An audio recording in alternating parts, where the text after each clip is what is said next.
Welcome back to the Newport Gulls pregame show. This is the Broadcast Roundtable. I'm joined as always by team publicist Matt Tonis, and not only the broadcaster for the New Bedford Bay Sox, but the 2015 Southern Division All-Star broadcaster Tom Porter. And Tom, before we get everything else out of the way, I just want to say congratulations. You were my pick from the Newport Gulls organization to go up and represent the division, and I tell you what, there couldn't be a better broadcaster to go up there and call a great ball game in Sanford.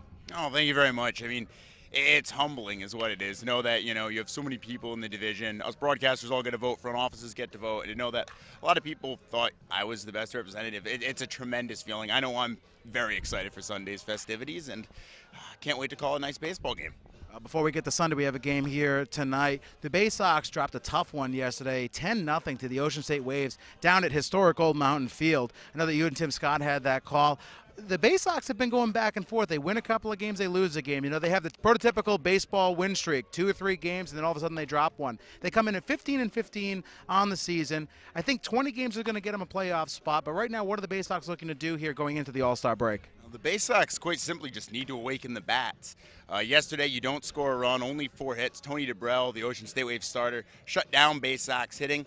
Go back a game before that, an 8-6 loss at Vermont, 20 strikeouts in that game. You're not going to win a ton of ball games offensively. You strike out 20 times or if you don't score any runs. So for the Bay Sox, it's the bats that need to awaken. The pitching staff's still there very much, but those bats, it's been an issue all season long, them turning on and off. But right now they're off, and that's something that needs to get kick-started right away.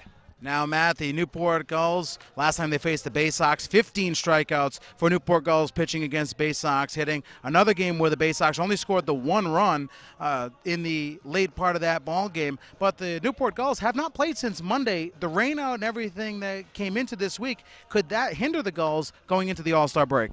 I don't know how off days can really hurt a team. Obviously, you kind of lose that playing every day, but you gain rest, you gain health.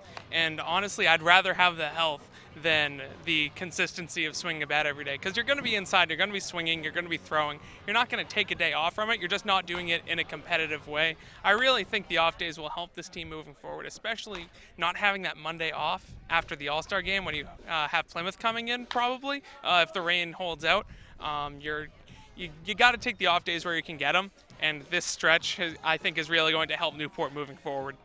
Now, the offense for the Newport Gulls has done enough to win ball games, but the bats have not been as alive, like Tom Porter said with the Bay Sox, but the bats have not been alive as often as they were early in the season for the Gulls. Early on, they were winning by 8, 9, 10-run differentials. Now, when they do get wins in, it's 2 or 3 runs. Is that something that the coaching staff, Al Leyva, Mike Coombs, are really concerned with right now as far as offense, or is it just a part of the grind of the season? I wouldn't be too concerned at this point. They've run into some very good pitchers over the last few games.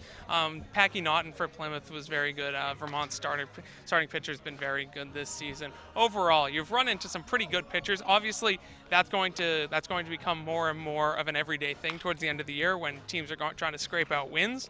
But at this point, I would just think it's just been a downturn for everybody. There are still guys that are hitting. It's just not as consistent 1 through 9, and I think that's just going to come back. Baseball's a game of momentum, and I think once they get a game in which they get 4 or 5 runs on the board, they can come back the next day and do the same thing. This team will be right back on track. Now, Tom, the Bay Sox, as you have pointed out, the bats have really not come alive for them to give run support. But the pitching staff really hasn't been throwing all too poorly. They've been putting up zeros when they can. The problem has been the fact that they're the only ones out there, seems like right now, that's working. Defense has struggled a little bit.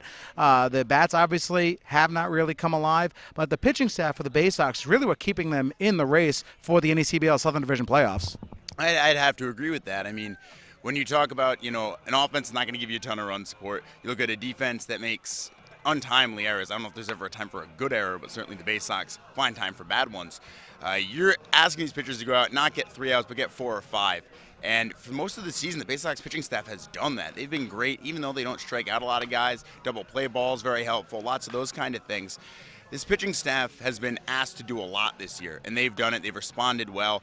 And surprisingly, almost league best, second best ERA in the league right now. They're only sending one pitcher to the All-Star game. So it's really just a community effort to keep that ERA down, keep runners off base, and not walk a lot of guys. Now they come in here to Cardines Field. The season series right now 3-2 in favor of the Newport Gulls. How important is it right now for the Bay Sox to tie the season series and at least split the series going into the final couple of weeks of the NECBL season? It's absolutely huge. You want to, and you talked about this early in the season, you want to beat the guys in your division. You want to win those contests. That way, you know, you play a lot of games against these guys. You want to split or win these series. For the Bay Sox, a win today does a lot in beating the Gulls, even that series. The Gulls are a great team here in the NECBL Southern Division. They always have been.